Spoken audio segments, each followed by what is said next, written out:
नमस्कार माझ्या सर्व लाडक्या बहिणींनो. विसावा चॅनेलवर तुमच्या सर्वांचं पुन्हा एकदा स्वागत आहे. आज तुमच्यासाठी एक अतिशय आनंदाची आणि महत्त्वाची बातमी घेऊन आले आहे.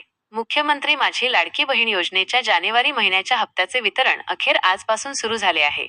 अनेक बहिणी गेल्या काही दिवसांपासून या हप्त्याची वाट पाहत होत्या. आता तुमच्या खात्यामध्ये 1,500 रुपयाचा हप्ता जमा व्हायला सुरुवात झाली आहे. तुम्ही तुमचे बँक खाते किंवा मोबाईलवर आलेला मेसेज लगेच चेक करू शकता. लक्षात ठेवा, सध्या फक्त 1,500 रुपयाचाच जानेवारीचा हप्ता जमा होत आहे.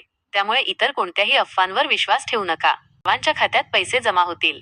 हा व्हिडिओ 100% खरा आहे. त्यामुळे तुमच्या इतर मैत्रिणींना आणि नातेवाईकांना हा व्हिडिओ जास्तीत जास्त शेअर करा. माहिती आवडली असल्यास व्हिडिओला लाईक करा आणि विसावा चॅनेलला नक्की सबस्क्राईब करा, जेणेकरून अशाच महत्त्वाच्या अपडेट्स तुम्हाला वेळेवर मिळत राहतील. धन्यवाद.